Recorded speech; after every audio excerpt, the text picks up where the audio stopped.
चलिए तो आज आगे से शुरू करते हैं। कल जहाँ ख़त्म कर दिया था, पर जो कल किया था एक बार उसको भी रिवाइज़ कर लेते हैं। और मैं टेलीग्राम का लिंक अपने डिस्क्रिप्शन में दे दूँगी अगर वो मुझे डालना आया तो। नहीं तो पोस्ट में मैंने अपने टेलीग्राम का लिंक डाल रखा है, आप वहाँ पे ज्वाइन कर लीजिए तो आपको जितने भी नोट्स मैं पढ़ा रही हूँ ना वो आपको उसमें मिल जाएंगे। ठीक है, तो पहले आते हैं हम किस में। एथिक्स क्या होते हैं? एथिक्स हमारे क्या है, मॉरल प्रिंसिपल्स हैं जो क्या गवर्न करते हैं पर्सन के बिहेवियर और कंडक्ट ऑफ एन एक्टिविटी को। कहाँ से आते हैं? इंट्रिंसिकली आते हैं। इनकलकेट कहाँ होते हैं? हैबिट और टेम्परामेंट में। एक ये क्या है, एक स्टेट ऑफ माइंड है। और क्या है? साइंस और रूल ऑफ कंडक्ट है। ज़रूरत क्या पड़ती है इसकी? जो हमारे सीए, चाहे वो प्रैक्टिस में हो चाहे हमारे सर्विस में हो, उन्हें क्या करना पड़ेगा? एथिकल बिहेवियर को फॉलो करना पड़ेगा। आईसीआई अपने सारे मेंबर्स को ये रिक्वायर करती है कि वो क्या करे, प्रिंसिपल ऑफ एथिक्स को क्या करे, कंप्लाई करे जो भी कोडिफाइड है। और अगर कोई भी डेविएशन होता है ना कंप्लायंस में, तो फिर हमारा डिसिप्लिनरी मैकेनिज्म आएगा एक्शन में। और वो क्या करेगा, वो फाइन भी लगा सकता है, सस्पेंशन भी कर सकता है, रिमूवल भी कर सकता है और कुछ भी कर सकता है जो उसे सही लगे आपकी किससे, मेंबरशिप से। प्रिंसिपल बेस्ड अप्रोच क्या होता है? ये रिक्वायर करता, ये कहाँ से आता है? स्पिरिट ऑफ एथिक्स से आता है। और अकाउंटेंट ये एक्सरसाइज करता है अपना प्रोफेशनल जजमेंट सारी सिचुएशन में किस पे बेस्ड होता है, जो प्रोफेशनल नॉलेज, स्किल और एक्सपर्टीज में।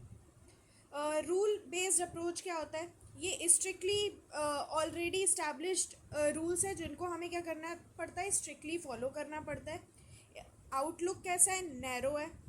स्पिरिट ऑफ एथिक्स क्या होता है? ओवरलुक हो जाता है, हर सिचुएशन में पॉसिबल नहीं है। और क्या है, इसकी वजह से ये क्या है, रिजिड है। Fundamental principles of professional ethics कितने होते हैं? 5 होते हैं।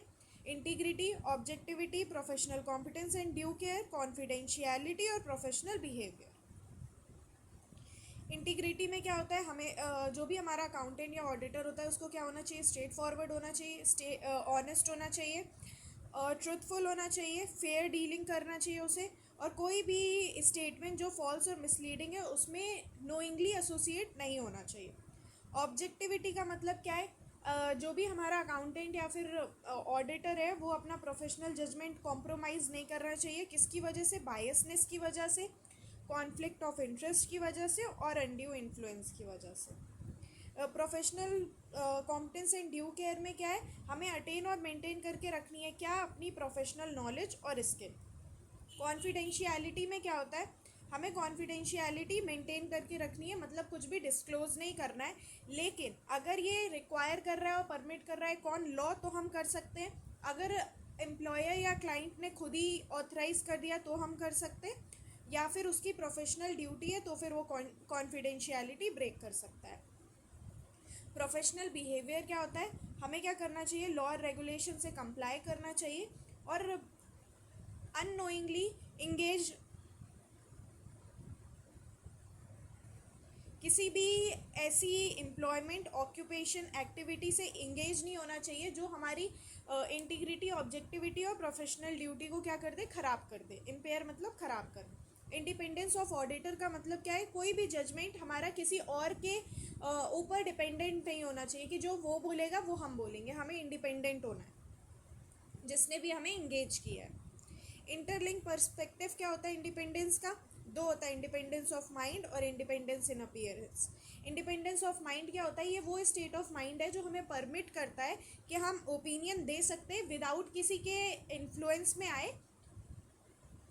तो अगर हमने बिना किसी के इन्फ्लुएंस पे आए अपना ओपिनियन दे दिया तो हम क्या मानेंगे कि वो इंडिविजुअल किसके साथ एक्ट कर रहा है, इंटीग्रिटी, ऑब्जेक्टिविटी और पीएस मतलब professional scepticism.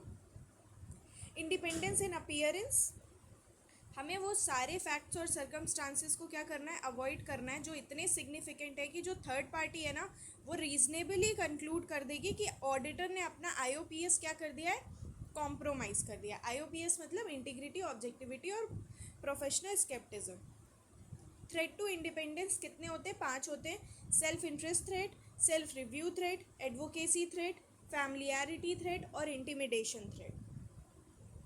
Self interest threat में क्या होता है, आपका कोई फाइनेंशियल इंटरेस्ट है पार्टनर का या फिर एसोसिएट का। या सेल्फ रिव्यू थ्रेट में क्या होता है, जो जजमेंट वो जो प्रीवियस ऑडिट में आपने ही जजमेंट या कंक्लूजन बनाया था, आप उसी को क्या कर रहे हो, रिव्यू कर रहे हो।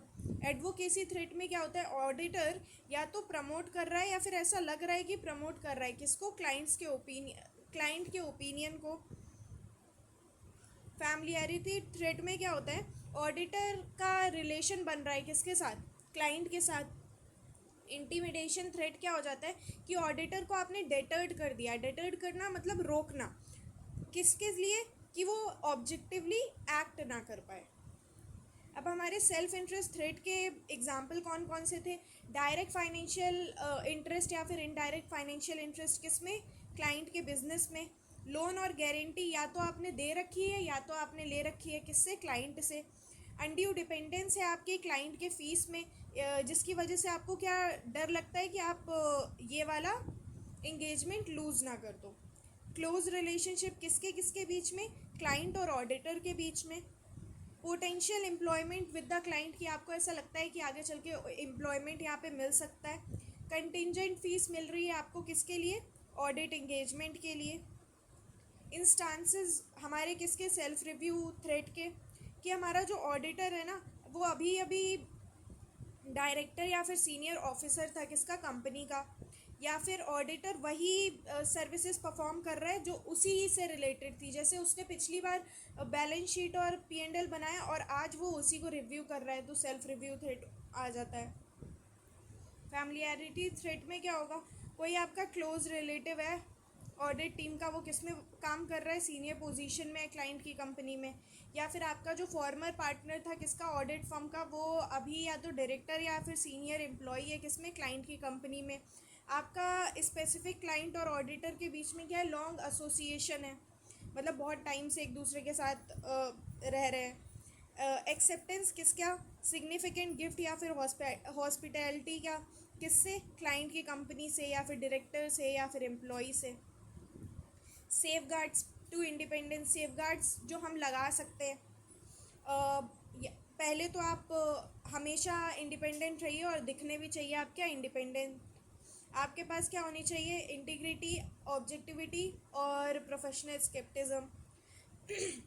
कंसीडर करिए आप किसको, इंडिपेंडेंस को, जो भी हमारे थ्रेट हैं।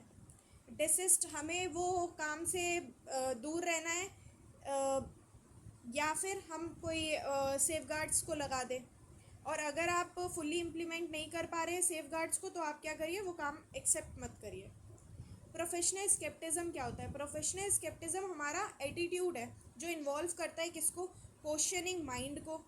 हमें अलर्ट रहना चाहिए वो सारी कंडीशन पे जो हमें लगता है कि क्या बोलते हैं, मिस स्टेटमेंट हो सकती है, किसकी वजह से, फ्रॉड या फिर एरर की वजह से।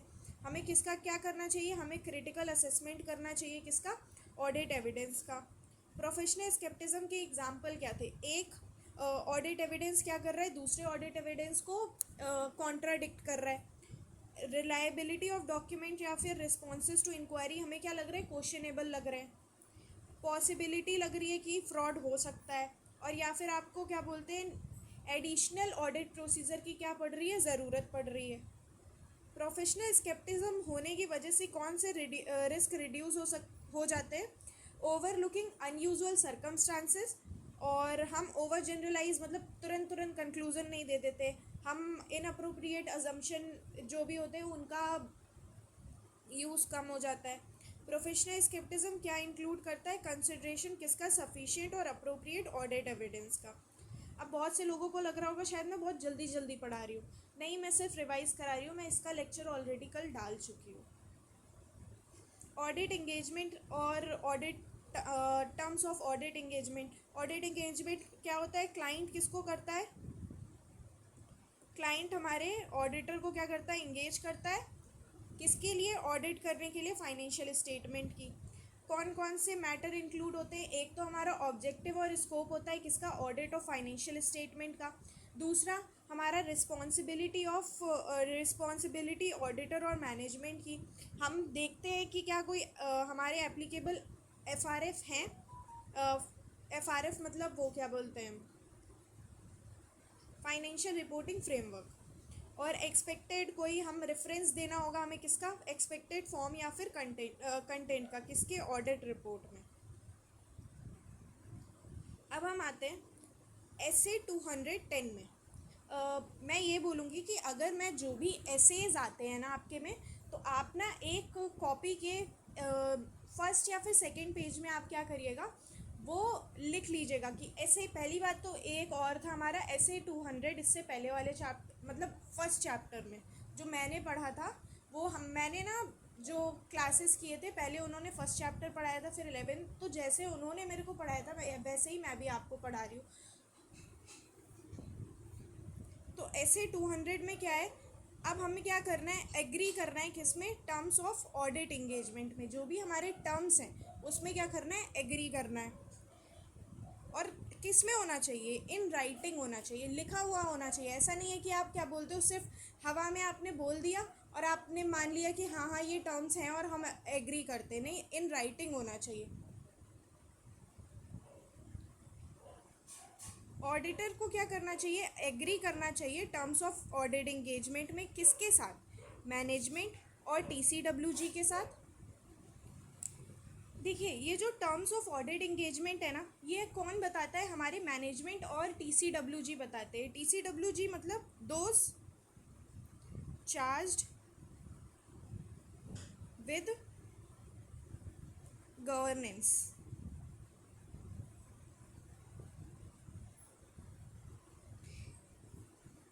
ठीक है। और ये ना जैसे हमारा मैनेजमेंट होता है, कुछ चीज़ें तो वो देख सकता है, और जो टीसीडब्ल्यूजी होता है ना, वो जैसे हो गया मुकेश अंबानी। आप हर प्रॉब्लम मुकेश अंबानी के पास लेके नहीं जाते हो, पहले आप मैनेजमेंट के पास लेके जाते हो। अगर तब सॉल्व नहीं होती है तो वो चीज़ें किसके पास जाती है, हमारे मुकेश अंबानी के पास जाती होंगी। तो मुकेश अंबानी क्या है, टीसीडब्ल्यूजी है, जो मतलब मेन इंसान होते हैं ना, जैसे केएमपी हो गया हमारा, की मैनेजरियल पर्सन हो गया, सीईओ हो गया, सीएफओ हो गया, ये सब हमारे लिए क्या है, दोज चार्ज विद गवर्नेंस। तो पहले तो हम मैनेजमेंट के साथ करते हैं, अगर तब कोई प्रॉब्लम आती है तो हम टीसीडब्ल्यूजी के साथ करते हैं, जिसमें क्या होता है, हमारे जो प्री कंडीशंस इंक्लूड होते हैं, और उसमें क्या लिखा होता है, मैं मैनेजमेंट और टीसीडब्ल्यूजी की रिस्पॉन्सिबिलिटीज़। अभी मैं आपको नीचे बताऊंगी कि हमारे वो क्या होते हैं, क्या बोलते हैं, प्री कंडीशंस क्या होते हैं। ऑडिटर को क्या करना पड़ेगा, अग्री करना पड़ेगा किसके साथ, टर्म्स ऑफ ऑडिट इंगेजमेंट, किसके साथ, हमारे मैनेजमेंट और टीसीडब्ल्यूजी के साथ, जिसमें हमारी क्या लिखी होंगी, प्री कंडीशंस लिखी होंगी ऑडिट की, और उसमें क्या लिखा होगा, हमारे जो मैनेजमेंट है और टीसीडब्ल्यूजी हैं उनकी रिस्पॉन्सिबिलिटीज़ क्या होंगी। तो हमें पहली बात तो ऐसे 200 में क्या करना है, और अग्री करना है किसके साथ, टर्म्स ऑफ ऑडिट इंगेजमेंट। पहले तो टर्म्स ऑफ ऑडिट इंगेजमेंट बनाता कौन है, हमारा मैनेजमेंट या फिर टीसीडब्ल्यूजी बनाता है। ठीक है, किसको अग्री करना होगा, हमारे ऑडिटर को अग्री करना होगा, किसके साथ, टर्म्स ऑफ ऑडिट इंगेजमेंट के साथ। और किसके, मतलब टर्म्स ऑफ ऑडिट इंगेजमेंट तो एक्सेप्ट करने ही पड़ेंगे, किसके साथ करने पड़ेंगे, मैनेजमेंट और टीसीडब्ल्यूजी के साथ। और उसमें क्या इंक्लूड होगा, हमारे जो प्री कंडीशंस हैं, प्री कंडीशंस में क्या होता है, हमारे लिखा होता है कि हमारे वो क्या बोलते हैं टीसीडब्ल्यूजी और मैनेजमेंट की रिस्पॉन्सिबिलिटीज़ क्या क्या है। अब हमारा ऐसे 210 का ऑब्जेक्टिव क्या है,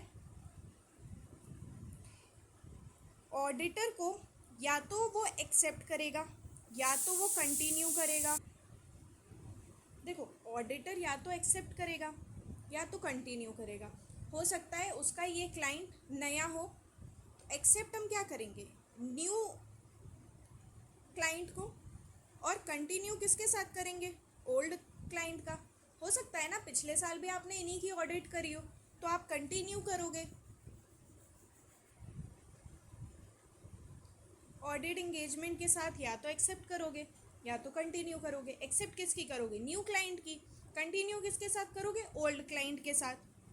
लेकिन सिर्फ और सिर्फ तब जब हमारा बेसिस मीन्स टर्म्स, जो भी हमारे टर्म्स है ना, हमने वो जो भी हमें परफॉर्म कर रहे हैं, हम क्या कर चुके हैं, उसके लिए अग्री कर चुके हैं। कैसे अग्री करेंगे? हमें पहले देखना है कि हमारे पास प्री कंडीशंस प्रेजेंट हैं या नहीं। अभी मैं आपको नीचे बताऊंगी 2 प्री कंडीशंस कौन कौन सी होती हैं। और ये हमें कंफर्म करना है कि हमारे जो ऑडिटर और मैनेजमेंट है, ये कंफर्म करना है कि कॉमन अंडरस्टैंडिंग है ऑडिटर या मैनेजमेंट के बीच में या नहीं, कि दोनों मिसअंडरस्टैंडिंग लेके बैठे हैं। कोई कुछ समझ रहा है तो कोई कुछ समझ रहा है, नहीं, हमारे बीच में कॉमन अंडरस्टैंडिंग होनी चाहिए। ऐसे 210 में क्या है, हमें क्या करना है, अग्री करना है किसके? टर्म्स ऑफ ऑडिट इंगेजमेंट का। ऑडिटर क्या करेगा? अग्री करेगा किसके साथ? टर्म्स ऑफ ऑडिट इंगेजमेंट के साथ। जो भी अग्री किसके साथ? मैनेजमेंट या फिर TCWG के साथ। जो क्या इंक्लूड करेंगे? हमारे जो भी प्री कंडीशंस हैं उसमें क्या होगी? मैनेजमेंट और TCWG की रिस्पॉन्सिबिलिटीज होंगी। ठीक है। और ऑब्जेक्टिव क्या है कि ऑडिटर जो है वो क्या करेगा? या तो एक्सेप्ट करेगा या तो कंटिन्यू करेगा। कंटिन्यू किसके साथ? ऑडिट इंगेजमेंट के साथ। सिर्फ और सिर्फ तब जब हमारे टर्म्स बेसिस क्या हो? अग्री हो। जिस बेसिस जिस पे हमें क्या बोलते हैं, ऑडिट वो कर रहे हैं, परफॉर्म कर रहे हैं, वो क्या हो? अग्री हो। कैसे होगा? थ्रू एक तो सबसे पहले हमें क्या देखना है कि हमारे प्री कंडीशंस जो हैं वो प्रेजेंट हैं। और दूसरा क्या है, हमें ये देखना है कॉमन अंडरस्टैंडिंग है हमारे ऑडिटर और मैनेजमेंट के बीच में। वैसे आप लोग भी ना मेरे साथ ऐसे स्क्रिबल करा करो, मैं दोबारा देखूंगी, मुझे खुद नहीं समझ में आएगा मैंने क्या कब लिखा है। लेकिन मेरे पास तो इतनी जगह नहीं थी क्योंकि मैंने ऐसे वाइट पेजेस छोड़े नहीं थे, तो मैंने बस जूम करके थोड़ी सी जगह थी तो वो बढ़ा दिया है। तो आप लोग ना इसको प्रॉपरली चार्ट बनाया करो मेरे साथ। जैसे मैंने यहाँ वाला ये जो है ऐसे बना दिया है, आपको क्या करना है, आपको क्या करना है, इसको नीचे नीचे ही बनाना है। आप चाहे पेंसिल से बनाओ, पेन से बनाओ, वो आपकी मर्जी है, बट हाँ चार्ट्स बनाया करिए। प्री कंडीशंस इतनी बार तो आ गया, अब हम देखें तो प्री कंडीशन होती क्या है। हमें ये पहला तो हमारी प्री कंडीशन क्या है कि हमें ये देखना पड़ेगा कि ये जो भी फाइनेंशियल स्टेटमेंट प्रिपेयर करते टाइम एक्सेप्टेबल FRF यूज़ कर रही है मैनेजमेंट या फिर नहीं। जैसे अगर हमें वो बनाते टाइम इन्वेंट्री की वैल्यूएशन करते टाइम हमें AS2 लगाना है, देखना है कि उन्होंने NRV और cost which ever is lower लगाया है या नहीं, उन्होंने एप्लीकेबल FRF फॉलो किया है या नहीं, वो हमें देखना पड़ेगा। अगर नहीं किया है तो फिर हमें उन्हें बताना पड़ेगा कि आप पहले करो, उसके बाद ही हम वो करेंगे, क्या बोलते हैं, एक्सेप्ट करेंगे। सबसे पहला तो हमारा क्या है, हमें ये देखना होगा कि क्या प्रिपरेशन ऑफ फाइनेंशियल स्टेटमेंट के टाइम पे क्या हम मैनेजमेंट ने एप्लीकेबल FRF लगाए हैं तो अच्छी बात है, नहीं लगाए हैं तो आपको उन्हें बताना पड़ेगा, और वो जब चेंज करेंगे तभी आप एक्सेप्ट करोगे, वो आगे आएगा। और हमें ये देखना है, प्रेमाइस मतलब टर्म्स ही होते हैं, क्या मैनेजमेंट और TCWG ने जो भी टर्म्स हैं या फिर जो भी बेसिस है उसमें अग्री कर रखा है, जिसमें भी हमें अपनी ऑडिट कंडक्ट करनी है, जैसे भी करनी है, क्या उन्होंने अग्री कर रखा है। अग्रीमेंट है क्या मैनेजमेंट और TCWG का, जो भी हमारे बेसिस है जिस पे ऑडिट कंडक्ट होनी है, हमें दोनों चीज़ें चेक करनी पड़ेगी। पहली क्या है, हमें ये देखना पड़ेगा क्या मैनेजमेंट ने एप्लीकेबल FRF एक्सेप्टेबल और एप्लीकेबल बोथ आर सेम, तो एक्सेप्टेबल FRF को क्या यूज़ किया है अपनी फाइनेंशियल स्टेटमेंट प्रिपेयर करते टाइम, और दूसरा क्या अग्रीमेंट है TCWG और मैनेजमेंट का जिस पे हमारी ऑडिट कंडक्ट होनी है उस बेसिस पे। देखो, देखने के लिए कि क्या हमारी प्री कंडीशंस प्रेजेंट हैं, ऑडिटर को क्या करना पड़ेगा, सबसे पहले तो दोनों प्री कंडीशन देखनी पड़ेगी। पहले तो वो दोनों प्री कंडीशन देखेगा कि क्या एप्लीकेबल FRF लगाया है और क्या उन अग्रीमेंट है मैनेजमेंट का, वो हो गया। तो अब क्या होगा, रिस्पॉन्सिबिलिटी बताई जाएंगी, किसकी, मैनेजमेंट की, कि क्या वो एक्नॉलेज कर रहा है और अंडरस्टैंड कर रहा है अपनी रिस्पॉन्सिबिलिटी को। मैनेजमेंट एक्नॉलेज कर रहा मतलब जानता है, और अंडरस्टैंड करता मतलब समझता है अपनी रिस्पॉन्सिबिलिटीज़ को। पहली तो उसकी रिस्पॉन्सिबिलिटी क्या है कि वो जो भी अपने FRF बनाएगा ना, मतलब फाइनेंशियल स्टेटमेंट बनाएगा ना, वो किसके हिसाब से होना चाहिए, एप्लीकेबल FRF के हिसाब से होना चाहिए। कि अगर आप कैश फ्लो स्टेटमेंट बना रहे हो तो AS3 के हिसाब से बनाओ, है ना, और अगर आप वैल्यूएशन कर रहे हो इन्वेंट्री की तो AS2 के हिसाब से करो, अगर PPE की वैल्यूएशन कर रहे हो तो AS10 के हिसाब से करो, है ना। और दूसरा क्या है, आप इंटरनल कंट्रोल लगा रहे हो, IC मतलब इंटरनल कंट्रोल लगा रही है मैनेजमेंट, जो भी उसे लगता है कि हाँ नेसेसरी है, ज़रूरी है, तो क्या वो लगा रही है।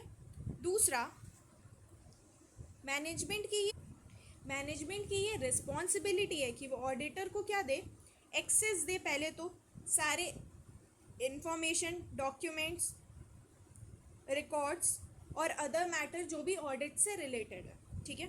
उसके बाद एडिशनल इन्फॉर्मेशन जो भी ऑडिटर को लगती है कि हाँ ये रिक्वायर है मेरे को ऑडिट करते टाइम, तो वो मैनेजमेंट से वो रिक्वेस्ट कर सकती है और उन्हें देना पड़ेगा, ठीक है। और उन्हें सारे पर्सन का अनरिस्ट्रिक्टेड एक्सेस देना पड़ेगा, जिनसे उसे क्या मिल सकता है, ऑडिट एविडेंस मिल सकता है। जैसे जो हमारा वो बनाता है, क्या बोलते हैं, बुक्स बनाता है, तो उसका अनरिस्ट्रिक्टेड वो एक्सेस होना चाहिए ना, कि आप उससे पूछ सकते हो कि आपने यहाँ पे क्या किया, आपने ये वाला इसका बिल दिखाओ, तो आपके पास वो होना चाहिए। अगर उन्होंने बोल दिया नहीं, आप हमारे जो भी एम्प्लॉयज़ हैं या फिर जो भी हमारे वर्कर हैं, आप उनके पास जा ही नहीं सकते हो, उनसे कोई भी आप बात नहीं कर सकते हो, आप अपना ऑडिट ऐसे ही करो, तो फिर उनके लिए तो प्रॉब्लम हो जाएगी ना। क्योंकि हमारे पास अगर कोई यहाँ पे डेविएशन आ रहा है तो हमें उनसे पूछना पड़ेगा ना कि आप इसका बिल दिखाओ। तो प्री कंडीशंस हैं या नहीं वो कैसे पता चलेगा, ऑडिटर सबसे पहले तो ये चेक करेगा क्या एप्लीकेबल FRF के हिसाब से हमारा वो बन रहा है, फाइनेंशियल स्टेटमेंट बन रहा है या नहीं, और अग्रीमेंट है क्या बोलते हैं मैनेजमेंट का या फिर नहीं, और मैनेजमेंट क्या एक्नॉलेज और अंडरस्टैंड कर रहा है अपनी रिस्पॉन्सिबिलिटीज़ को। सबसे पहली रिस्पॉन्सिबिलिटी क्या है कि हमारे जो भी वो हैं फाइनेंशियल स्टेटमेंट, क्या वो एप्लीकेबल FRF के हिसाब से बन रहे हैं। दूसरा, क्या मैनेजमेंट इंटरनल कंट्रोल लगा रहा है जो उसको नेसेसरी लगता है। और तीसरा, क्या वो ऑडिटर को उन्हें क्या प्रोवाइड करना है, अनलिमिटेड एक्सेस प्रोवाइड करना है, जैसे मतलब पूरा एक्सेस प्रोवाइड करना है, किसका, इन्फॉर्मेशन का, डॉक्यूमेंट्स का, रिकॉर्ड्स का और अदर मैटर जो भी रिक्वायर हो। और एडिशनल इन्फॉर्मेशन देना है, जैसे जो ऑडिटर को लगता है कि उसे चाहिए होंगी, तो वो मैनेजमेंट को क्या कर सकता है, रिक्वेस्ट कर सकता है, ऑडिट से रिलेटेड ही रिक्वेस्ट कर सकता है कि ऑडिट से रिलेटेड ही इन्फॉर्मेशन जो भी एडिशनल चाहिए उसको। और अनरिस्ट्रिक्टेड एक्सेस देना पड़ेगा हमें, किसका, सारे पर्सन का जो भी हमारे एंटिटी के अंदर है, जिनसे ऑडिटर को लगता है कि उसे ऑडिट एविडेंस मिल सकता है। ऑडिट क्या होता है, ऑडिट एक कॉन्ट्रैक्ट है, किसके किसके बीच में, ऑडिटर और क्लाइंट के बीच में। और क्लाइंट में क्या हो सकता है, या तो मैनेजमेंट होगा या फिर TCWG होगा। तो ऑडिट क्या है, एक कॉन्ट्रैक्ट है, किसके किसके बीच में, हमारे ऑडिटर और क्लाइंट के बीच में। क्लाइंट के अंदर कौन कौन आ सकता है, मैनेजमेंट और TCWG आ सकता है। और ये किस में होना चाहिए, राइटिंग में होना चाहिए, या तो इंगेजमेंट लेटर में हो या फिर कोई भी other form of return agreement हो, ठीक है। और वो क्या स्पेसिफाई करेगा, स्कोप स्पेसिफाई करेगा। लेकिन हमें पता है कि हमारे टर्म्स ऑफ ऑडिट इंगेजमेंट कौन कौन से होते हैं, ऑब्जेक्टिव एंड स्कोप, उसके बाद responsibility of auditor and management, उसके बाद identification of applicable FRF, reference of expected form and content of audit report. मैं ये एक्सपेक्ट कर रही हूँ कि अगर मैं आपको पढ़ा रही हूँ तो आप उसको रिवाइज भी कर रहे हो। मैं ज़्यादा नहीं पढ़ाती हूँ, तो जितना पढ़ा रही हूँ कम से कम वो आप डेली रिवाइज करते जाओगे ना, तो अगर आप मेरे ही पेस से चलते जाओगे तो मैं इतना तो गारंटी दे सकती हूँ कि आप 60+ तो स्कोर कर ही लोगे। लेकिन वो आपकी भी रिस्पॉन्सिबिलिटी है कि आप भी रिवाइज करते रहो। मैं आपको सिर्फ उतने ही नोट्स प्रोवाइड करती हूँ जितना मैंने इस लेक्चर में कराया है। तो आप टेलीग्राम से देख लीजिएगा वो नोट्स, और उसको या तो आप अपने नोटबुक में उतार लीजिए, या फिर आप क्या करिए कि उसी नोट्स से देख के रिवाइज कर लीजिए। तो ऑडिट क्या है, एक कॉन्ट्रैक्ट है किसके किसके बीच में, ऑडिटर और क्लाइंट के बीच में। क्लाइंट के अंदर कौन कौन आता है, या तो मैनेजमेंट आएगा या TCWG आएगा। और ये जो कॉन्ट्रैक्ट होता है वो किस में होना चाहिए, राइटिंग में होना चाहिए, या तो इंगेजमेंट लेटर के फॉर्म में या फिर अदर फॉर्म जो भी हमारे रिटर्न अग्रीमेंट होगा। और ये क्या स्पेसिफाई करता है, स्कोप को स्पेसिफाई करता है। और हमें तो पता ही है कि और भी बहुत सारी चीज़ें स्पेसिफाई करता है, लेकिन उन कंपनीज में नहीं जो हमारा लॉ ही रिक्वायर कर रहा है कि हमारे अकाउंट्स को ऑडिट होना ज़रूरी है।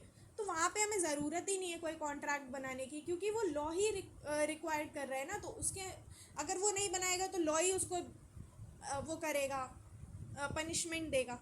तो इसलिए जहाँ पे जो जिस कंपनीज पे लॉ रिक्वायर करता है उसके लिए हमें बनाने की ज़रूरत नहीं है।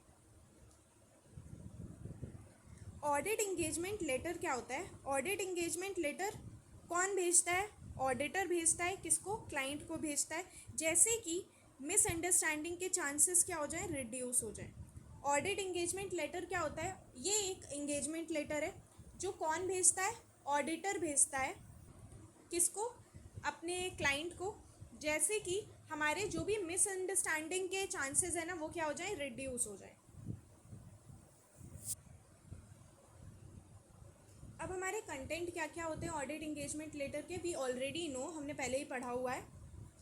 क्या क्या होता है, ऑब्जेक्टिव और स्कोप किसका, ऑडिट का, और रिस्पॉन्सिबिलिटी किसकी किसकी, ऑडिटर और मैनेजमेंट की, और आइडेंटिफिकेशन ऑफ एप्लीकेबल क्या, FRF, और रेफरेंस किसका देना है हमें, एक्सपेक्टेड फॉर्म और कंटेंट का, किसके, ऑडिट रिपोर्ट का। इतना तो हमें पता है, लेकिन इसमें और भी एडिशनल चीज़ें, जैसे हमारे जो भी हमारी रिपोर्ट है वो डिफ़र कर सकती है किससे, हमारा जो भी एक्सपेक्टेड फॉर्म या फिर कंटेंट है।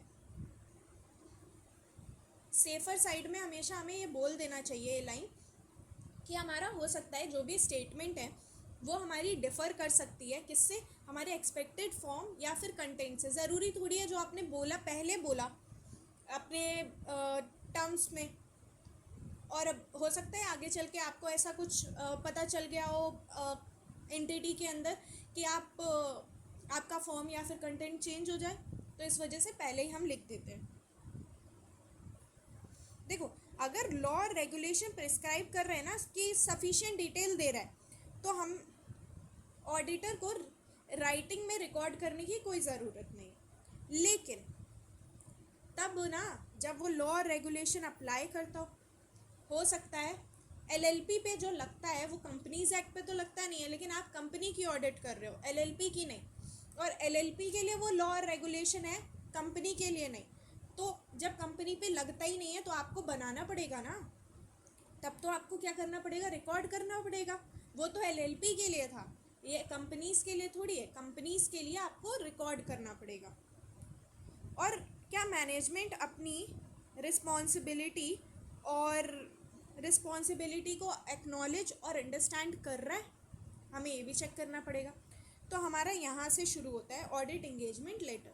ऑडिट इंगेजमेंट लेटर कौन किसको भेजता है, ऑडिटर भेजता है किसको, क्लाइंट को, जैसे कि हमारे चांसेस ऑफ मिसअंडरस्टैंडिंग क्या हो जाए, रिड्यूस हो जाए। हमारा कंटेंट क्या क्या होता है? सबसे पहले हमारा objective and scope of audit, दूसरा हमारे responsibility of auditor and management, तीसरा आइडेंटिफिकेशन ऑफ एप्लीकेबल एफआरएफ, और हमें रेफरेंस देना होगा एक्सपेक्टेड फॉर्म और कंटेंट का। और उसके साथ साथ हमें ये स्टेटमेंट भी देनी होगी कि हो सकता है रिपोर्ट में जो भी हमारा एक्सपेक्टेड फॉर्म और कंटेंट है उससे डिफर हो सकता है। ठीक है, अगर कोई भी लॉ और रेगुलेशन प्रिस्क्राइब कर रहा है कोई सफिशिएंट डिटेल, तो ऑडिटर को कोई ज़रूरी नहीं है कि वो रिकॉर्ड करे राइटिंग में, लेकिन तब ना जब वो लॉ और रेगुलेशन उस पर अप्लाई करता हो, जब अप्लाई नहीं करता होगा तो आपको इन राइटिंग रिकॉर्ड करना पड़ेगा, लेकिन अगर अप्लाई करता होगा तो कोई प्रॉब्लम ही नहीं है। और ये भी चेक करना पड़ेगा क्या मैनेजमेंट एक्नॉलेज और अंडरस्टैंड कर रहा है अपनी रिस्पॉन्सिबिलिटीज़ को। अगर वो कर ही नहीं रहा है तो फिर तो आपको इन राइटिंग लिख के देना पड़ेगा ना कि नहीं नहीं ये सारी तुम्हारी रिस्पॉन्सिबिलिटीज़ है, तुम्हें करना पड़ेगा। ठीक है, अब क्या होगा अगर हमारी pre conditions of audit present ही नहीं? सबसे पहले तो हमारी प्री कंडीशंस हैं कौन कौन सी?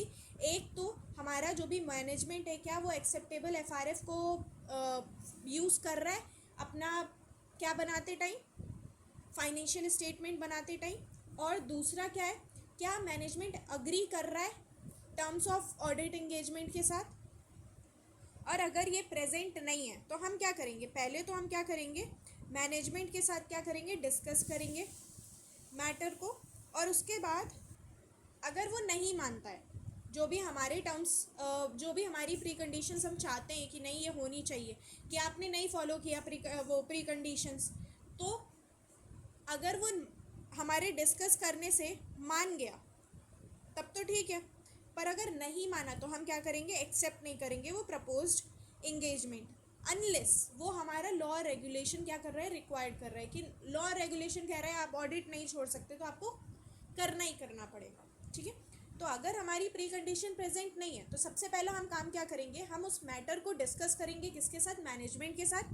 और अगर मैनेजमेंट अग्री नहीं करता है, नहीं मानता है अपनी गलती, तो हमें क्या करना पड़ेगा, हम उस प्रपोज इंगेजमेंट को एक्सेप्ट नहीं करेंगे अनलेस वो लॉ रेगुलेशन रिक्वायर करता हो। अभी तक तो ऐसी कोई भी लॉ रेगुलेशन नहीं है जो जहाँ पे बोलता हो कि नहीं आपको ऑडिट करना ही करना पड़ेगा।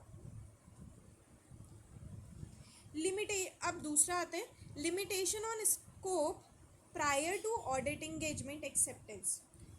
आपने ऑडिट इंगेजमेंट एक्सेप्ट नहीं की अभी, ठीक है, और उसके पहले उन्होंने क्या किया है, स्कोप में लिमिटेशन लगा दिए। उन्होंने बोला कि आप क्या बोलते हैं ये चीज़ चेक नहीं कर सकते, वो चीज़ चेक नहीं कर सकते, आप बस इतना ही कर सकते हो। तो अगर देखो कोई भी मैनेजमेंट या फिर TCWG लिमिटेशन इम्पोज कर देता है स्कोप पे, और ऑडिटर को लगता है कि यार इस लिमिटेशन की वजह से ना मैं सही से ओपिनियन नहीं दे पाऊँगा, डिस्क्लेमिंग एन ओपिनियन मतलब ऑडिटर सही से ओपिनियन नहीं दे पाएगा, तो ऑडिटर को क्या करना चाहिए, वो ऑडिट इंगेजमेंट, वो जो भी लिमिटेड इंगेजमेंट है हमें वो एक्सेप्ट नहीं करना चाहिए unless it is required by law और रेगुलेशन। ये आपको लिखना पड़ेगा, बट मतलब ऐसा कोई लॉ और रेगुलेशन नहीं है जहाँ पे ऐसा बोला गया है। अब अगर कोई भी हमारे एक्सेप्ट करने से पहले हमारी ऑडिट एंगेजमेंट में कोई भी लिमिटेशन लगा देते स्कोप पे मैनेजमेंट और TCWG, और उसकी वजह से हमारे ऑडिटर को लगता है कि वो डिस्क्लेमिंग एंड ओपिनियन देगा, वो सही से ओपिनियन नहीं दे पाएगा, तो क्या करना चाहिए ऑडिटर को, उसे वो लिमिटेड एंगेजमेंट एक्सेप्ट नहीं करना चाहिए unless it is required by law और रेगुलेशन। देखो terms of audit engagement accept करेंगे जब अगर कोई चेंज हो रहा है और हम एक्सेप्ट कर रहे हैं, कब करेंगे, जब कोई हमारी जो रिक्वेस्ट करती है कौन, एंटिटी, कि हमारा कुछ टर्म्स ऑफ ऑडिट एंगेजमेंट है, प्लीज़ आप इसको क्या कर दीजिए, चेंज कर दीजिए। और अगर उनके पास, तभी हम करेंगे जब उनके पास क्या होगा, रीज़नेबल जस्टिफिकेशन होगा, जो कि कैसे हो सकता है, कोई चेंज इन सर्कमस्टांसेस हो गए, ठीक है, कोई सर्कमस्टांसेस में चेंज हो गया, पहले कुछ और हो रहा था पर अब कुछ और हो रहा है तो चेंज करना ही पड़ेगा। जैसे पहले उनकी सेल ज़्यादा थी, अब उनकी सेल कम है, तो अगर कोई सर्कमस्टांसेस में चेंज हो रहा है तो हमें क्या करना पड़ेगा, हम टर्म्स में कर लेंगे, क्योंकि रीजनेबल जस्टिफिकेशन है ना, क्योंकि सिचुएशन में चेंज आया, इस वजह से हमें एक्सेप्ट करने को, चेंज करने को बोल रहे हैं टर्म्स को, तो हम कर सकते हैं। अगर कोई मिसअंडरस्टैंडिंग हो गई है कि उन्होंने ये समझा ही नहीं कि मतलब ऑडिट और रिलेटेड सर्विसेज का जो भी उनके मैनेजमेंट को क्या हो गई थी, मिसअंडरस्टैंडिंग हो गई थी, उन्हें समझ ही नहीं आया कि आपने किससे रिलेटेड बोला।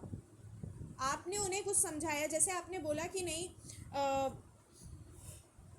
कि आपको ना परचेज बुक भी चेक करनी होगी, आपको बिल्स भी चेक करने होंगे, और भी चीज़ें चेक करनी होगी, लेकिन उनको मिसअंडरस्टैंडिंग हो गई कि नहीं आप तो परचेज रिटर्न बुक की बात कर रहे थे। मतलब एक एग्जाम्पल समझ लेते हैं, तो उन्हें मिसअंडरस्टैंडिंग हो गई थी, आप किससे ऑडिट और रिलेटेड सर्विस की मिसअंडरस्टैंडिंग हो गई थी, उन्हें समझ में नहीं आया, तो इस वजह से कर सकते हैं टर्म्स में चेंज, क्योंकि पहले उन्हें लगा कि आप कोई और बेसिस पे बोल रहे हो। उसके बाद या तो कोई रिस्ट्रिक्शन किसने लगा दी है, स्कोप पे किसने लगा दी है, या तो मैनेजमेंट है या सर्कमस्टांसेस ने। हमेशा हम इन दोनों में ही मानते हैं, ठीक है, क्योंकि ये तो मैनेजमेंट है ना, अवॉइडेबल है, कर सकते हो ना आप अवॉइड, और सर्कमस्टांसेस वाला तो हमने यहाँ पे पढ़ ही लिया है। तो हम अगर कोई भी रिक्वेस्ट करता है एंटिटी कि हमें चेंज करना है टर्म्स ऑफ ऑडिट इंगेजमेंट में, और अगर उनके पास रीजनेबल जस्टिफिकेशन है, रीजनेबल जस्टिफिकेशन कैसा, जैसे कि कोई चेंज हो गया है सर्कमस्टांसेस में, या फिर मिसअंडरस्टैंडिंग हो गई है as to the nature of audit या फिर रिलेटेड सर्विसेज, या फिर रिस्ट्रिक्शन लगा दिया है स्कोप ऑफ इंगेजमेंट में, किसने, मैनेजमेंट ने या फिर सर्कमस्टांसेस ने। अब उन्होंने तो बता दिया है, अब ऑडिटर क्या करेगा, केयरफुली कंसिडर करेगा जो भी जस्टिफिकेशन आपने दी है हमें चेंज करने के लिए। अगर उसे समझ में आएगा तो वो करेगा, अगर उसे समझ में नहीं आएगा तो वो एक्सेप्ट नहीं करेगा।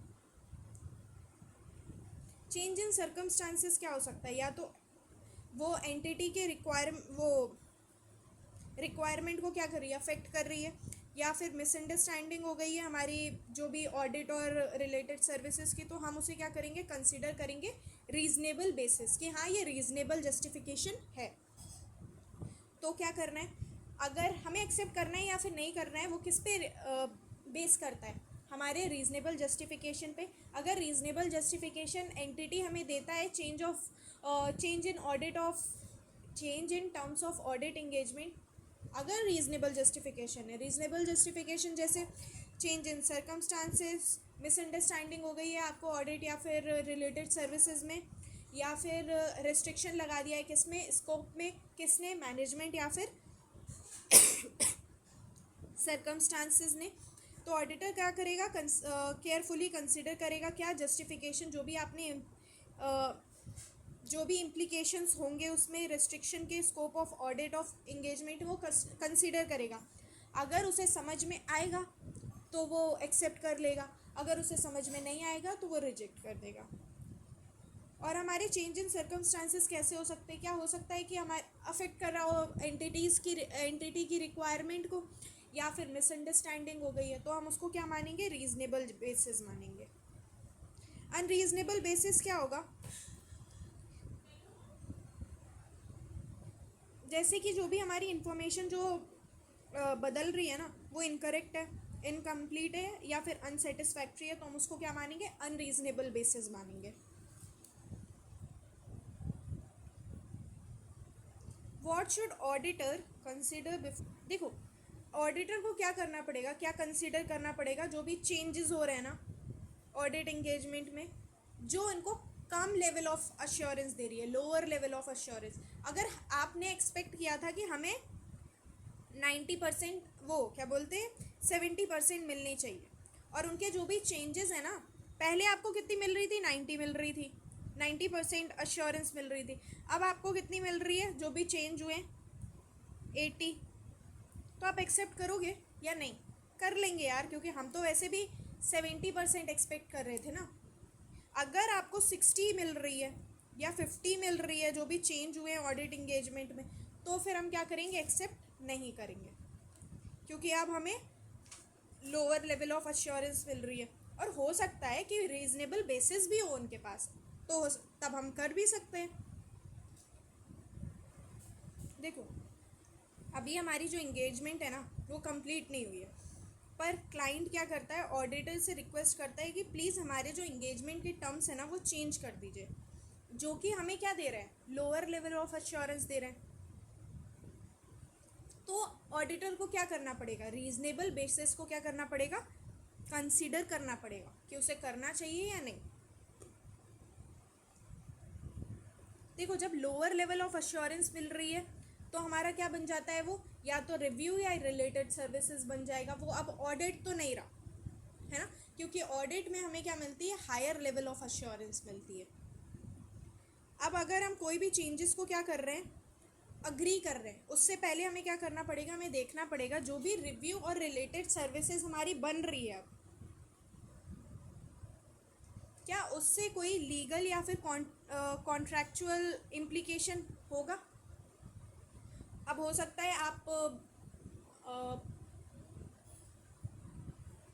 आपको किसी को मतलब लीगली किसी को इन्फॉर्म करना पड़े कि नहीं नहीं देखो ये इन्होंने ये चेंजेस करे हैं, तो इस वजह से हमें क्या करना पड़ रहा है अब ऑडिट से हटके हमें क्या करनी पड़ रही है, रिव्यू और रिलेटेड सर्विसेज करना पड़ रहा है।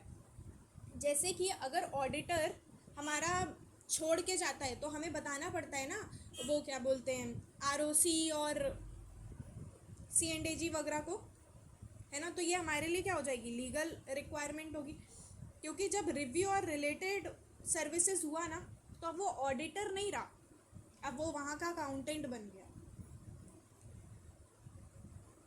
तो अग्री करने से पहले जो भी हमारे चेंजेस हैं, अरे यार, जो हमें क्या दे रहे हैं, या रिव्यू या फिर रिलेटेड सर्विसेज दे रहे हैं, तो हमें पहले क्या करना पड़ेगा, हमें चेक करना पड़ेगा क्या इसका कोई लीगल या फिर कॉन्ट्रैक्चुअल इम्प्लीकेशन है। अगर है तो फिर हमें इन्फॉर्म करना पड़ेगा, अगर नहीं है तो कोई बात नहीं, तब तो हमारे लिए अच्छा ही है। अब उसके बाद क्या करेगा ऑडिटर, ऑडिटर देखेगा क्या रीज़नेबल जस्टिफिकेशन है, जो भी हमारा चेंज इन ऑडिट इंगेजमेंट हो रहा है रिव्यू या फिर रिलेटेड सर्विसेज में, क्या उनके पास रीज़नेबल जस्टिफिकेशन है। अगर है तो ठीक है, तो वो एक्सेप्ट कर लेगा, और अगर नहीं है तो कोई बात नहीं, तब वो एक्सेप्ट नहीं करेगा। अब ऑडिट वर्क जो हमने आज तक किया है ना वो तो रेलेवेंट रहेगा, मतलब कोई आपका गर्लफ्रेंड या बॉयफ्रेंड था, ठीक है, अभी तक तो वो आपका बॉयफ्रेंड ही था ना, बाद में वो बोलता है कि नहीं हम एज अ फ्रेंड रह लेते, तो अभी तक तो जब तक बॉयफ्रेंड था तब तक तो वो जितनी भी बातें और जो भी आपने किया है वो सब तो रेलेवेंट था ना। अब आगे से क्या है, अब तो आप जस्ट फ्रेंड बन गए हो, तो आपको जो भी काम करना है या फिर जो भी रिपोर्ट इशू करनी है वो किसके हिसाब से होगा, रिवाइज्ड इंगेजमेंट के हिसाब से होगा, क्योंकि अब आप जस्ट फ्रेंड हो, तो आप सिर्फ एक दूसरे से यूं ही बातें कर सकते हो, हाथ पकड़ के घूम नहीं सकते, तो आपको अब किसके हिसाब से बनाना पड़ेगा, जो भी रिवाइज्ड इंगेजमेंट है उसके हिसाब से बनाना पड़ेगा। तो जो भी वर्क टू बी परफॉर्म्ड है, जो परफॉर्म करना है या फिर रिपोर्ट जो भी इशू करनी है, वो किसके हिसाब से होगी, हमारी अप्रोप्रिएट टू रिवाइज्ड इंगेजमेंट, जो भी हमारी रिवाइज्ड इंगेजमेंट है। लेकिन आज तक का जो भी ऑडिट वर्क था वो क्या रहेगा, रेलेवेंट रहेगा। रिपोर्ट में हमारा क्या इंक्लूड नहीं होगा, कोई भी रेफरेंस नहीं होगा जो हमारा ओरिजिनल इंगेजमेंट था, पहले हम बॉयफ्रेंड गर्लफ्रेंड थे, उससे रिलेटेड कोई भी बातें अब नहीं होगी, क्योंकि उस बंदे की अब दूसरी बंदी बन चुकी है, उसके सामने आप उसके पहले की बातें नहीं कर सकते हो, नहीं तो उनके लिए गड़बड़ हो जाएगी। तो ओरिजिनल इंगेजमेंट की कोई भी रेफरेंस नहीं होनी चाहिए, और कोई भी ऐसा प्रोसीजर जो पहले आप परफॉर्म करते उसका भी ओरिजिनल इंगेजमेंट में उसका भी कोई भी वो नहीं होगा, बात नहीं होगी, कोई भी रेफरेंस नहीं होगा। लेकिन अगर अभी जो आप कर रहे हो ना, अभी जो आपने रिवाइज्ड इंगेजमेंट में, अगर उसमें वो प्रोसीजर आपको फॉलो करना है तो फिर आप उसका रेफरेंस दे सकते हो, है ना। लेकिन अगर कोई भी प्रोसीजर ऐसा है जो आप पहले करते और अब पहले करते ओरिजिनल इंगेजमेंट में और अब नहीं करना है, तो उसका कोई भी रेफरेंस नहीं होना चाहिए। लेकिन अगर जो पहले प्रोसीजर आप करते परफॉर्म और आज भी करना है आपको, जो रिवाइज्ड इंगेजमेंट में उसमें भी अगर आपको कोई काम करना है और पहले भी कर रहा था तो उसका रेफरेंस आप दे सकते हैं। अब ये जो भी हमारे चेंज हुए हैं टर्म्स ऑफ ऑडिट इंगेजमेंट में, और ऑडिटर और मैनेजमेंट ने क्या किया है, अग्री किया है, तो उसे क्या करना पड़ेगा, हमें रिकॉर्ड करना पड़ेगा। किस में, न्यू टर्म्स में, या तो आप इंगेजमेंट लेटर में कर लो या फिर कोई भी अदर रिटर्न अग्रीमेंट में कर लो। तो एक बार फिर से रिवाइज कर लेते हैं। कोई भी अगर हमारे इंगेजमेंट कंप्लीट होने से पहले अगर ऑडिटर को क्लाइंट रिक्वेस्ट करता है कि अब हम क्या बोलते हैं, आप चेंज कर लो इंगेजमेंट के टर्म्स को, लेकिन अब वो आपको क्या दे रहा है, लोअर लेवल ऑफ अश्योरेंस दे रहा है, तो ऑडिटर को क्या कंसिडर करना पड़ेगा, क्या रीजनेबल जस्टिफिकेशन है इसे करने का या फिर नहीं। अगर पहले आप तो अग्री करने से पहले आप क्या चेक करोगे, जो भी रिव्यू और रिलेटेड सर्विसेज अब हमें मिल रही हैं, जो भी काम, अगर हम वैसे भी लोअर लेवल ऑफ अश्योरेंस है तो अब वो रिव्यू ही बन गया, ठीक है। तो जो भी हमारी रिव्यू और रिलेटेड सर्विसेज है, क्या उसकी कोई लीगल या फिर कॉन्ट्रैक्चुअल इम्प्लीकेशन है। फिर उसके बाद ऑडिटर क्या करेगा, रीजनेबल जस्टिफिकेशन देखेगा, जो भी हमारे चेंज इन और वो है, जो भी हमें चेंज करना है ऑडिट इंगेजमेंट में, रिव्यू या फिर रिलेटेड सर्विसेज से रिलेटेड, आज तक जो भी ऑडिट का काम किया था वो रेलेवेंट रहेगा, लेकिन अब आगे जो भी आपको काम करना है या फिर रिपोर्ट इशू करनी है वो किसके हिसाब से करोगे, आप रिवाइज्ड इंगेजमेंट के हिसाब से करोगे।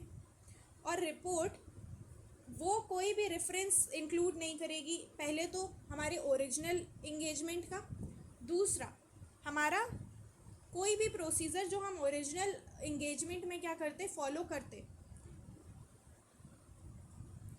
उसका कोई रेफरेंस नहीं होना चाहिए। लेकिन एक केस है जब वो हो सकता है, जब आप पहले ओरिजिनल इंगेजमेंट में भी वो प्रोसीजर फॉलो करते और अभी भी करते, तो फिर वो आपको क्या करना पड़ेगा, वो आप उसकी रेफरेंस दे सकते हो।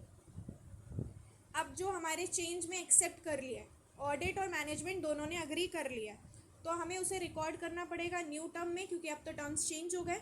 तो या तो आप वो इंगेजमेंट लेटर में कर लो, या तो आप क्या कर लो, अदर रिटन अग्रीमेंट में कर लो। चलिए, तो फिर मैं आज के लिए इतना ही रखती हूँ, क्योंकि फिर आपके लिए भी बहुत हैवी हो जाएगा इसके बाद अगर मैंने करा दिया, क्योंकि वो टॉपिक थोड़ा सा, नहीं, एक और टॉपिक करा देती हूँ, ये रिकोर्स अवेलेबल वाला। देखो, ये भी तो हो सकता है, अभी तो ऊपर अग्री कर दिया जो भी हमारे चेंजेस आए, ये भी तो हो सकता है कि ऑडिटर हमारा क्या बोले कि हम नहीं, मैं नहीं मान सकता, हमें चेंज नहीं करना, मैं उस जो भी आप चेंज करने को बोल रहे हो टर्म्स में, मैं उसमें एग्री नहीं कर सकता। और मैनेजमेंट में जो पुराना हमारा एग्रीमेंट है ना, उसमें कंटिन्यू करने को तैयार नहीं। तो ऑडिटर के पास क्या रिकोर्स अवेलेबल है, मतलब क्या ऑप्शन है, ऑडिटर क्या करेगा, ऑडिटर देखो अग्री नहीं कर पा रहा है, और मैनेजमेंट भी हमारा ओरिजिनल कॉन्ट्रैक्ट के साथ, अग्रीमेंट के साथ अग्री नहीं कर रहा है, कंटिन्यू नहीं करना चाह रहा है। तो ऑडिटर क्या करेगा, देखो कभी भी किसी के साथ ज़बरदस्ती तो नहीं रहना चाहिए। अगर वो आपके साथ नहीं रहना चाहिए तो हमें क्या करना चाहिए, विड्रॉ कर लेना चाहिए। हम क्या कर लेंगे, विड्रॉ कर लेंगे, किससे, ऑडिट इंगेजमेंट से, अगर पॉसिबल है। लॉ रेगुलेशन रिक्वायर नहीं करते, वैसे नहीं करते तो हम कर सकते हैं। और हम देखेंगे क्या हमारी कोई भी कॉन्ट्रैक्चुअल या फिर कोई और ऑब्लिगेशन है, जैसे कि हमें कोई हो सकता है कि हमें, अब हम अगर छोड़ के जा रहे हैं तो हमें दूसरों को बताना पड़ेगा, अदर पार्टीज़ को अगर इन्फॉर्म करना है। जैसे अदर पार्टी कौन, TCWG हो गया, ओनर हो गया, या फिर रेगुलेटर हो गया। अब जैसे आप उसे छोड़ के जा रहे हो, उसने आपको चीट किया, आप उसकी मम्मी को बता सकते हो, आप उसकी पापा को बता सकते हो, और आप उसकी नई वाली गर्लफ्रेंड को भी बता सकते हो, है ना। तो मतलब आपके पास रिकोर्स अवेलेबल है कि आप जब जा ही रहे हो तो सब सत्यानाश ही करके जाओ। तो क्या कर सकता है, ऑडिटर एक्सेप्ट नहीं कर रहा है हमारे जो भी टर्म्स है, जो भी चेंज करने को बोल रहा है, मैनेजमेंट भी राजी नहीं है कि हम पिछले वाले अग्रीमेंट के साथ कंटिन्यू कर पाएंगे, तो ऑडिटर को क्या करना चाहिए, विड्रॉ कर लेना चाहिए, unless it is required by law regulation. और डिटरमाइन करना है कि क्या कोई ऑब्लिगेशन है कॉन्ट्रैक्चुअल या फिर कोई और, कि हमें किसी और को रिपोर्ट करना है, जैसे कि हमारा TCWG या फिर ओनर्स या फिर रेगुलेटर्स को। अगर करना है तो हम उन्हें इन्फॉर्म कर देंगे। अब ये जो रिकरिंग वाला है ना, टर्म्स ऑफ रिकरिंग ऑडिट, ये मैं आपको कल कराऊंगी। अगर आपको अभी तक समझ में आया हो तो प्लीज़ लाइक करना और कमेंट भी कर देना और सब्सक्राइब भी कर देना अगर आपने सब्सक्राइब नहीं किया है तो।